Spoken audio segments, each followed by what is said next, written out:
मैं रवि सर अपने YouTube channel SR global career institute में सबका अभिनंदन करता हूँ, स्वागत करता हूँ। जो भी बच्चे हैं वो कमेंट के माध्यम से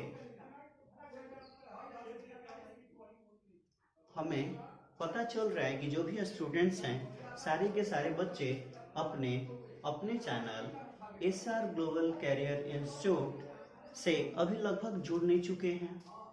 सबको लग रहा होगा कि हम आने वाले समय में जब एग्जाम नज़दीक हो जाएगा उस समय पढ़ना स्टार्ट करेंगे। अभी लॉकडाउन की स्थिति है तो हमें पढ़ने की ज़रूरत नहीं है। ऐसा कुछ नहीं करना है, हमें रेगुलर पढ़ना है और अपना channel SR global career institute by Ravi sir को लाइक, सब्सक्राइब एवं शेयर जरूर करना है। जो भी वीडियो बन रहा है, जो भी क्लासेस चल रहे हैं, सारे वीडियो में उसके डिस्क्रिप्शन में लिंक दिया हुआ है। जिनको भी नोट करना होगा, शेयर करना होगा, कॉपी बनानी होगी, वे वहाँ से हर चीज़ को कंप्लीट कर सकते हैं। तो मैं आशा करता हूँ कि आगे आने वाले क्लास में जो भी बच्चे होंगे सारे बच्चे अपना चैनल यानी SR global career institute by Ravi sir के माध्यम से सारे लोग जुड़ जाएंगे। जैसा कि हम लोगों ने पीछे के क्लासों में देखा है कि हम लोग ज्योग्राफी, इकोनॉमिक्स और भी पेपर, साइंस, मैथ, ये सारा हम लोग धीरे धीरे करके कंटिन्यू करेंगे। हम लोग जो लेसन पढ़ रहे हैं यानी संसाधन एवं उसका उपयोग, उसके माध्यम से हम लोग आज पढ़ेंगे जल संसाधन के बारे में। यानी संसाधन एवं इसका उपयोग में हम लोगों ने उसको विस्तार पूर्वक पढ़ा। आगे जो अगला लेसन था वह हमारा था प्राकृतिक संसाधन। प्राकृतिक संसाधन को भी हम लोगों ने 3 क्लास में ख़त्म किया। आज हम लोग जल संसाधन को पढ़ेंगे और जल संसाधन भी हम लोग 3 क्लास में ख़त्म करेंगे। हमें जल्दी जल्दी में ख़त्म करने की ज़रूरत नहीं है, क्योंकि एक एक छोटे छोटे पॉइंट को जानना, समझना अति आवश्यक है। तो हम लोग YouTube पे यानी YouTube के माध्यम से हम लोग क्लास को कंटिन्यू कर रहे हैं। धीरे धीरे करके हम लोग सारे सिलेबस पे, सारे सब्जेक्ट पे आएंगे। तो जो भी बच्चे होंगे वो SR global career institute by Ravi sir के चैनल को अपना समझकर लाइक करें, सब्सक्राइब करें, शेयर करें, ताकि उनके कमेंट आएगा तो हमारा आत्मबल, आत्म मनोबल बढ़ता रहेगा। हम चाहते हैं कि जो भी बच्चे हैं इस बार 2021 में बोर्ड के एग्ज़ाम देने वाले हैं, मैट्रिक बोर्ड के एग्ज़ाम देने वाले हैं, वो अधिक से अधिक जुड़े ताकि उनको इस चैनल के माध्यम से अधिक उनको फ़ायदा हो सके। और जो भी पेपर पढ़ना है वो अच्छे ढंग से, अच्छे तरीक़ों से पढ़ सके। तो हम लोग चलते हैं आज की क्लास में जल संसाधन की ओर। कहाँ चलते हैं? जल संसाधन की ओर, यानी इकाई 1 के ख यूनिट ख में चलते हैं। हम लोग पढ़ेंगे जल संसाधन के बारे में। तो हम लोग जल संसाधन के बारे में कुछ जान लेते हैं कि जल हमें जीवन भी दे सकता है और जल हमें क्या करता है, मृत्यु भी दे सकता है। तो यानी इसको हम लोग कैसे सिद्ध कर सकते हैं? बहुत सारे लोग क्वेश्चन होगा, स्टूडेंट्स क्वेश्चन होगा कि जल हमें जीवन कैसे प्रदान करता है और जल हमें मृत्यु कैसे प्रदान करता है। तो हम लोग अगर जल का सेवन करेंगे, जल का अच्छे से उपयोग करेंगे तो हमें जल क्या करेगा? हमें जल जीवन देगा। और जब जल अधिक हो जाएगी यानी बाढ़ जैसी स्थिति आएगी या क्या हो सकता है, बहुत सारे ऐसे चीजों का सामना करना पड़ता है जिससे हमें जल क्या कर सकता है, यानी अधिक से अधिक जल जब हम लोग क्या करें, किसी चीज का हम लोग जानते हैं कि किसी चीज का अति का मतलब होता है कि हम लोग अधिक से अधिक किसी चीज का प्रयोग करेंगे तो वो हमारे लिए क्या हो सकता है, घातक सिद्ध हो सकता है। तो जल हमें क्या कर सकता है, जीवन भी प्रदान कर सकता है और जल हमें क्या कर सकता है, मृत्यु भी प्रदान कर सकता है। यानी हम लोग अधिक से अधिक जल का उपयोग करेंगे तो वे हमें लिए क्या हो जाएंगे, मृत्यु हो सकता है, मृत्यु सिद्ध हो सकता है। तो हम लोग अब देखते हैं कि हमारे पूरे ब्रह्मांड में यानी पृथ्वी पे कितना प्रतिशत जल पाया जाता है। तो हम लोग पूरे धरातल पर देखेंगे तो 2/3 हिस्सा यानी 3/4 हिस्सा जल है, यानी 4 भाग में 3 हिस्सा यानी 75% हमारे यहाँ जल है और 25% क्या है, स्थल है। तो हम लोग देखते हैं कि जो भी हमारे यहाँ 75% जल है फिर भी हमें जल की कमी महसूस क्यों होती है, क्योंकि जो भी हमारे यहाँ 75% जो जल पाए जाते हैं वह क्या है, लवणीय जल होता है। वह क्या होता है, लवणीय जल होता है और जिसको हम लोग क्या कर सकते हैं, पी नहीं सकते हैं, यानी वो शुद्ध जल नहीं होता है। हम लोग क्या कर सकते हैं, शुद्ध जल हमारे यहाँ बहुत कम मात्रा में है जिसके कारण हमें इतनी सारी कठिनाइयों का सामना करना पड़ता है। तो हम लोग जल का उपयोग हम लोग अपने दैनिक जीवन में बहुत सारी क्रियाओं में क्या करते हैं, हम लोग करते हैं, नहाने के रूप में, कृषि कार्यों में, जो भी कारखाने लगाए जाते हैं उसमें। उसके बाद हम लोग बहुत सारे ऐसे संसाधन हैं या बहुत सारे ऐसे उपयोग हैं जो हम लोग दैनिक जीवन में जल का उपयोग करते हैं। बिना जल का जीवन संभव नहीं है, चाहे वह क्या हो, आपका वो मानव समाज हो या प्राणी जगत हो या किसी प्रकार के पेड़ पौधे हो, बिना जल का जीवन संभव नहीं हो सकता है। तो हम लोग आगे बढ़ते हैं कि पृथ्वी पे कितने सतह यानी 3/4 भाग क्या है, आपका जल पाया जाता है और जो भी अधिकांश जल है वह क्या है, लवणीय है। यानी लवणीय कहने का मतलब है उसमें क्या पाया जाता है, नमक की मात्रा पाया जाता है। अब हम लोग देखेंगे कि विश्व के कुल जल आयतन का, कुल जितना विश्व में जितना जल है उसका 96.5% जल जो है वह महासागरों में पाया जाता है। कहाँ पाया जाता है, जितने भी पृथ्वी के विश्व के कुल जल पाया जाता है उसका 96% जल कहाँ पाया जाता है, महासागरों में पाया जाता है। आपने ये भी देखा होगा, जब विश्व की मैप को देखा होगा तो उसमें गौर किया होगा कि जो भी जल एरिया है वह क्या होता है, नीला नीला दिखाई देता है।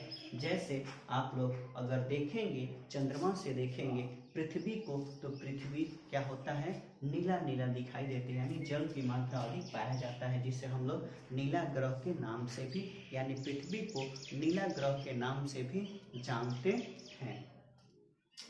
अब जो भी हम बात बोल रहे होंगे वो मैं आशा करता हूँ कि वो सारे लोग क्लियर समझ पा रहे होंगे।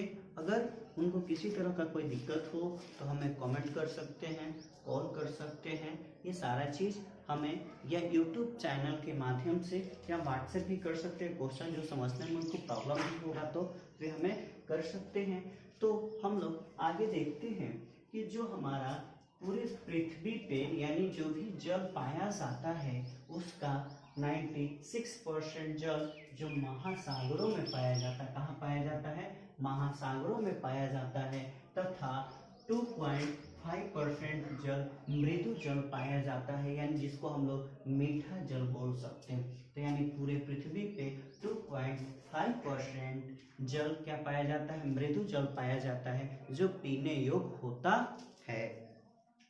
अब हम लोग देखते हैं कि जो जल का भंडारण होता है वह कहाँ होता है, यानी जल भंडारण का केंद्र हम लोग क्या मान सकते हैं, तो हम लोग जल भंडारण का सबसे बड़ा केंद्र महासागर मान सकते हैं। यानी जल भंडार का सबसे बड़ा केंद्र क्या होता है?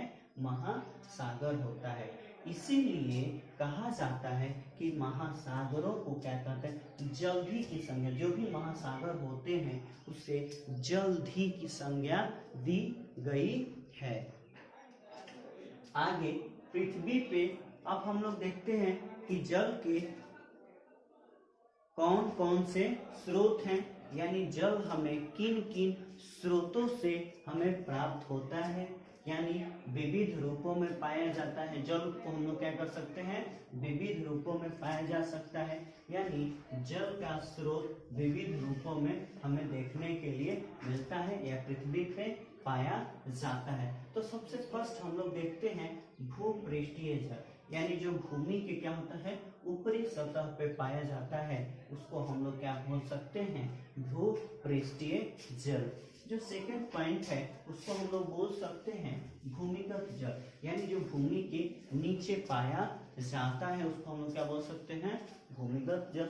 थर्ड में है जिसको हम लोग क्या बोल सकते हैं? वायुमंडलीय जल, यानी वाष्पन के माध्यम से जो जल वाष्प बनकर क्या हो जाता है? बादल का रूप धारण कर लेता है, उससे हम लोग क्या बोल सकते हैं? वायुमंडलीय जल बोल सकते हैं। और जो लास्ट पोर्शन है जिसको हम लोग महासागरीय जल के नाम से जानते हैं, जो महासागरों में हमें जल पाया जाता है। अब हम लोग देखते हैं भूपृष्ठीय जल किसको कहते हैं, यानी भूपृष्ठीय जल के बारे में हम लोग विस्तार पूर्वक अध्ययन करते हैं। तो जो भी बच्चे हमारे चैनल को देख रहे हैं एक एक पॉइंट को समझ रहे हैं। मैंने अपने क्लास में अपने चैनल यानी SR global career institute Bhairavi sir में जो भी लोग देख रहे होंगे, ये चीज एक गौर करने वाली बात होती है कि एक एक पॉइंट्स को हम लोगों ने क्या किया है? डील किया है। एक भी वैसा पॉइंट्स नहीं है जिसको हमने छोड़ा है। तो क्या किया जाए, ये आपके एग्जाम ऑफ व्यू से क्या है? वह आपका बहुत ही इम्पोर्टेंट है। अब हम लोग देखते हैं कि धरातल पर भूपृष्ठीय जल के स्रोत क्या है, यानी धरातल पर भूपृष्ठीय जल का स्रोत क्या है? वर्षण है। क्या है? आपका वर्षण है। क्या है? आपका वर्षण है। वो है हम लोग क्या करते हैं? धरातल पे जो भी हमारा जल है वो कैसे हमें प्राप्त होता है? तो वह हमें वर्षा के माध्यम से, जिसको हम लोग क्या बोल सकते हैं? वर्षण बोल सकते हैं। उससे हमें वर्षण से भूपृष्ठीय जल हमें प्राप्त होता है। अब हम लोग देखते हैं कि वर्षण से लगभग क्या होता है? वर्षा के माध्यम से जो भी हमें जल प्राप्त होता है वह 20% जल वाष्पित होकर पुनः वायुमंडल में क्या होता है? चला जाता है। यानी वर्षा होता है और वर्षा में क्या होता है? जो 20% जो जल होता है वह क्या होता है?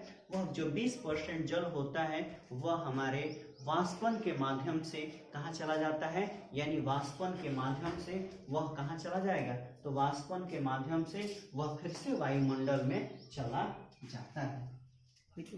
अब हम लोग देखते हैं कि वर्षण का अधिकांश भाग नदी, नालों, झील, तालाबों में मिल जाता है। वर्षा का जो जल होता है वह कहाँ चला जाता है? वह अधिकांश भाग कहाँ चला जाता है? तो अधिकांश भाग नदी में चला जाता है, नालों में चला जाता है, झील में चला जाता है, तालाबों में क्या हो जाता है? जाकर मिल जाता है। और जो शेष जल होता है वह सागरों एवं महासागरों में क्या हो जाता है? वर्षा का जल मिल जाता है। कितना परसेंट मिल जाता है? यानी शेष जो जल होता है वह कहाँ? सागरों में एवं महासागरों में मिल जाता है। तो वर्षा में यानी जब वर्षा होती है तो 20% वाष्पन के माध्यम से वह जल क्या होता? वाष्पित होकर पुनः वह वायुमंडल में चला जाता है। और जो जल होता है वह क्या होता है? अधिकांश भाग नदी, नालों, झीलों, तालाबों एवं क्या होता है? में वह चला जाता है। और बोल रहे कि जो शेष जल बचता है वह सागरों एवं महासागर में क्या हो जाता है? जाकर मिल जाता है। तो हम लोग बोल सकते हैं कि भूपृष्ठीय जो जल है उस जल का स्रोत क्या है? तो भूपृष्ठीय जो जल है उसका हम लोग बोल सकते हैं कि भूपृष्ठीय जल का स्रोत हो सकता है वर्षा यानी वर्षण। वर्षण के माध्यम से हम लोग भूपृष्ठीय जल को प्राप्त कर सकते हैं। आगे हम लोग देखते हैं भूमिगत जल, यानी जितना भी मैंने अब तक बताया लगभग लोगों को क्लियर होगा, जो भी हैं उनको क्लियर होगा। अब हम लोग चलते हैं भूमिगत जल की ओर, यानी क्या होता है भूमिगत जल। तो भूमिगत जल कहने का मतलब है जो भूमि के अंदर पाया जाता है, जो क्या होता है भूमि के अंदर पाया जाता है, यानी जो हमारा धरातल होता है उससे क्या हो जाता है नीचे होता है। तो बोल रहा है कि जब वर्षा का जल धरातलीय छिद्रों के माध्यम से जो हमारा धरातलीय पट्टी होता है वह छिद्रों में रिस रिस कर, यानी वह क्या होता है रिस रिस कर कठोर शैली आवरण पर जमा हो जाता है, उसे हम लोग क्या कहते हैं भूमिगत जल। यानी कहने का मतलब होता है कि वर्षा होता है और वर्षा से मैंने बताया कि कुछ पानी क्या होता है वाष्पन के माध्यम से ऊपर हो जाता है और कुछ पानी क्या होता है वह जमीन के अंदर प्रवेश करता है, रिस रिस कर जमीन के अंदर चला जाता है, जिसे हम लोग भूमिगत जल कहते हैं। अब हम लोग भूमिगत जल को हम लोग भौम जल के नाम से भी जानते हैं। किस जल के नाम से जानते हैं? भौम जल के नाम से भी जानते हैं। ठीक है, यानी जिससे हम लोग क्या कर सकते हैं, जैसे हम लोग देखते हैं कि कुआं में जो पानी आता है या हम लोग और भी जैसे हम लोग नलकूप लगाते हैं तो क्या होता है वह हमारा वर्षण का पानी होता है और इस रिस कर जमीन के अंदर चला जाता है। फिर हम लोग क्या करते हैं वहां पे, यानी पंपिंग सेट या हम लोग ट्यूबवेल के माध्यम से क्या करते हैं ट्यूबवेल, यानी उसके माध्यम से हम लोग उसको बाहर निकालते हैं, या हम लोग देखते हैं कि जो भी कुआं होता है तो कुआं में पानी हम लोग निकालते हैं, तो वो हमारा वर्षण जल का ही एग्जाम्पल होता है। अब हम लोग देखते हैं वायुमंडलीय जल। बोल रहा है कि जब जल वाष्पन के माध्यम से गैसीय अवस्था में जब क्या होता है वाष्पीकृत होता है, यानी वर्षा होता है और वर्षा होने के बाद जब धूप निकलता है तो धूप निकलने से क्या होता है जल क्या होता है गैसीय अवस्था, यानी वाष्पन के माध्यम से गैसीय अवस्था में जाकर, यानी गैसीय अवस्था के रूप में वायुमंडल में चला जाता है, उसे हम लोग क्या बोल सकते हैं वायुमंडलीय जल। यानी जब वर्षा होता है और वर्षा के बाद जब धूप निकलता है तो धूप के माध्यम से क्या होता है जल वाष्प के रूप में क्या होता है वायुमंडल में जाता है, और वायुमंडल में जाने के बाद वह क्या हो जाता है बादल का रूप धारण कर लेता है, उससे हम लोग क्या बोल सकते हैं वायुमंडलीय जल। अब बोल रहा है कि पृथ्वी पर इसकी मात्रा लगभग परिवर्तनशील होता है, यानी यह फिक्स नहीं होता है, हर समय क्या होता है यह बदलते रहता है, यानी मौसम के अनुसार क्या होता है यह बदलते रहता है, यानी ठंड के मौसम में कहीं कुछ और, गर्मी के मौसम, तो इसकी क्या है स्थिति फिक्स नहीं है कि कितना परसेंट क्या होता है यह वायुमंडलीय जल होता है।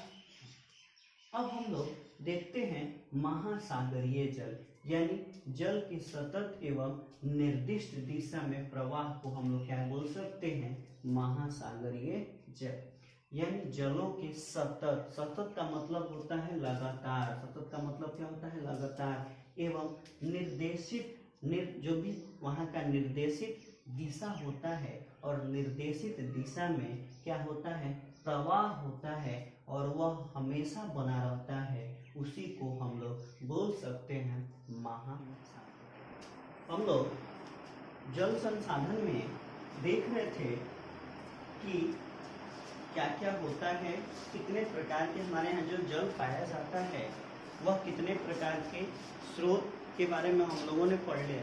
अब हम लोग जल संसाधन के वितरण को देखेंगे कि जल का कैसे कैसे हम लोग उपयोग अपने दैनिक जीवन में करते हैं। तो हम लोगों ने देखा है कि दैनिक जीवन में कृषि कार्यों के लिए, खाना बनाने के लिए, पेयजल के लिए, औद्योगिक जो भी कल कारखाने हैं उससे भी होती है, और हम लोग क्या करते हैं नदियों पे बांध बनाकर हम लोग क्या करते हैं जल से जल विद्युत को भी हम लोग तैयार करते हैं। तो हम लोग देखते हैं आगे जल संसाधन के वितरण के बारे में समझते हैं क्या होता है। अब हम लोग देखते हैं कि विश्व स्तर पर देखा जाए तो अधिकांश जल जो होता है वह दक्षिणी गोलार्ध में पाया जाता है। यानी विश्व स्तर पर देखा जाए तो जो अधिकांश जल होता है वह कहाँ पाया जाता है, तो वह हमारा दक्षिणी गोलार्ध में पाया जाता है। कहाँ पाया जाता है, इस गोलार्ध में जल पाया जाता है। तो अधिकांश जो जल होता है वह हमारा दक्षिणी गोलार्ध में पाया जाता है और इसी कारण हम लोग दक्षिणी गोलार्ध को जल गोलार्ध के नाम से जानते हैं। यानी क्वेश्चन आता है ऑब्जेक्टिव में वस्तुनिष्ठ प्रश्न में कि जल गोलार्ध को किस गोलार्ध के नाम से जाना जाता है, तो हम लोग जानेंगे कि दक्षिणी गोलार्ध को जल गोलार्ध के नाम से जाना जाता है। हम लोग लेसन के साथ साथ ऑब्जेक्टिव भी क्लियर करेंगे और एक बार फिर हम लोग पूरा ऑब्जेक्टिव का एक बार क्लासेस हम लोग लेके चलेंगे, लेसन वाइज एक एक क्लास में पूरे को कंटिन्यू करेंगे। अब हम लोग देखते हैं कि जल गोलार्ध को दक्षिणी गोलार्ध के नाम से जाना जाता है। आगे हम लोग देखते हैं उत्तरी गोलार्ध को हम लोग किस नाम से जानते हैं, तो उत्तरी गोलार्ध को हम लोग स्थल गोलार्ध के नाम से जानते हैं। यानी उत्तरी गोलार्ध को किस नाम से जानेंगे, तो स्थल गोलार्ध के नाम से हम लोग जानते हैं। अब हम लोग देखते हैं कि भारत में लगभग 16% आबादी विश्व की, यानी जो विश्व की कुल आबादी है उसका 16% आबादी हमारे यहाँ भारत में निवास करती है। तो जो विश्व की कुल आबादी है और कुल आबादी का 16% यानी 16% आबादी हमारे यहाँ भारत में निवास करती है। अब हम लोग देखते हैं कि हमारे यहाँ स्वच्छ जल कितना पाया जाता है। हम लोगों ने पीछे के क्लास में देखा है कि 95% जो जल होता है वह हमारा लवणीय युक्त होता है। तो भारत में जो हम लोग देखते हैं कि भारत में लगभग 4% ही स्वच्छ जल पाया जाता है। यानी स्वच्छ जल कहने का मतलब कि पीने योग्य जो जल होता है वह 4% ही पाया जाता है। और विश्व में देखा जाए तो 2.something% हमारा जल क्या होता है, मृदु जल होता है। अब हम लोग देखते हैं जो हमारी नदियां हैं ब्रह्मपुत्र तथा गंगा, ये विश्व की 10 बड़ी नदियों में से इसका स्थान आता है गंगा एवं ब्रह्मपुत्र का। तो जो ब्रह्मपुत्र है वो उसका यानी विश्व की बड़ी नदियों में स्थान आता है 7वां एवं बड़ा में 10वें स्थान पे जो नदी आती है वह क्या है, आपकी गंगा है। अब हम लोग जल संसाधन का उपयोग पढ़ते हैं कि जल का हम लोग कैसे कैसे उपयोग करते हैं। यानी जल का उपयोग हम लोग अपने दैनिक जीवन में, रोजमर्रा के जीवन में पेयजल के रूप में, सिंचाई के रूप में, उद्योग धंधों के रूप में एवं अन्य उपकरणों में हम लोग क्या करते हैं, जल का उपयोग करते हैं। हम लोग अपने रेगुलर लाइफ में क्या करते हैं, जल का उपयोग हम लोग पेयजल के रूप में, सिंचाई के रूप में, उद्योग धंधों के रूप में एवं अन्य उपकरणों में क्या करते हैं, उपयोग करते हैं। अब हम लोग देखते हैं कि जो भी हमारे यहाँ प्राणी जगत पाया जाता है एवं पेड़ पौधे पाए जाते हैं वे उसके अंदर कितने जल विद्यमान होते हैं, तो प्राणियों में जल आपका 65% तथा पेड़ पौधों में आपका 65 से 99% तक जल विद्यमान रहता है। कितना परसेंट, यानी प्राणियों में जो हम लोग क्या है, मनुष्य एक प्राणी है तो मनुष्य में कितना परसेंट, 65%। और जो भी पेड़ पौधे होते हैं पेड़ पौधों में 65 से 99% जल विद्यमान होते हैं। अब हम लोग जल से क्या क्या कर सकते हैं, यानी जल से हमें क्या क्या फायदा है, जल से हम लोग क्या क्या कर सकते हैं, तो हम लोग देखते हैं जल विद्युत निर्माण हम लोग क्या कर सकते हैं, जल से हम लोग जल विद्युत का निर्माण करते हैं, परमाणु संयंत्र की स्थापना करते हैं और बोल रहा है कि परमाणु संयंत्र शीतलन की स्थापना करते हैं, मत्स्य पालन, जलापूर्ति जैसे कार्य बिना जल के कल्पना हम लोग नहीं किए जा सकते। यानी बिना जल के हम लोग क्या कर सकते हैं, इन सारी चीजों को हम लोग क्या कर सकते हैं, कल्पना भी नहीं कर सकते हैं। अब जैसे जो भी परमाणु संयंत्र होता है तो हम लोग क्या करते हैं, उसको जल में ही हम लोग क्या करते हैं, उसको सिद्ध करते हैं, या मत्स्य पालन करते हैं, या किसी प्रकार के जो हम लोग कृषि कार्य करते हैं, या हम अपना जीवन यापन करते हैं, बिना जल का क्या है, हमारा ये सब संभव नहीं है। अब हम लोग देखते हैं कि नदियों का जल दूषित कैसे होता है। ये बात आती है कि नदियों का जल दूषित कैसे होता है। तो नदियों का जल दूषित कैसे होता है, जो भी हमारे यहाँ कल कारखाने चलते हैं और कल कारखानों से जो प्रदूषित जो भी अवशेष निकलते हैं उसको क्या कर दिया जाता है, नदियों में छोड़ दिया जाता है, जिसके कारण क्या हो जाते हैं, वह जल प्रदूषित हो जाता है। या वर्षा के समय में जो हम लोग क्या करते हैं, कीटनाशक दवाओं का उपयोग करते हैं, और कीटनाशक दवाओं वर्षा का जल जब ज्यादा हो जाता है, यानी जल स्तर बढ़ जाता है, तो जाकर वह कहाँ पे, नदियों में मिलता है, और जिसके कारण यह हमारा जल प्रदूषित हो जाता है। यानी और भी बहुत सारे माध्यम हैं, जैसा कि हम लोग देखते होंगे कि किसी भी चीज को हम लोग क्या कर देते हैं, ऐसे ही खुला में छोड़ देते हैं, खुला में ही सड़ने छोड़ देते हैं, उससे हमारा क्या हो जाता है, हमारा हवा प्रदूषित होता है, मिट्टी प्रदूषित होता है, एवं वहां पे जब जल होता है तो जल भी क्या होता है, प्रदूषित होता है। तो जल जब प्रदूषित होता है, या हम लोग देखते हैं कि इधर उधर गड्ढे खोद कर छोड़ देते हैं, और गड्ढे खोदने से क्या होता है, जल तो प्रदूषित होता ही होता है, उससे हमें कीटाणु विषाणु एवं बैक्टीरिया उससे मिलते हैं, जिससे हमें क्या होता है, हमारा स्वास्थ्य भी खराब हो जाता है।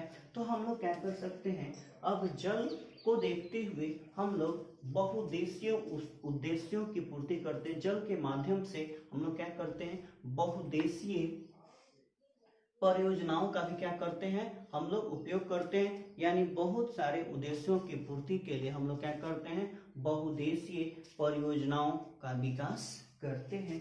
तो हम लोग देखते हैं कि बहुउद्देशीय परियोजनाएं क्या है।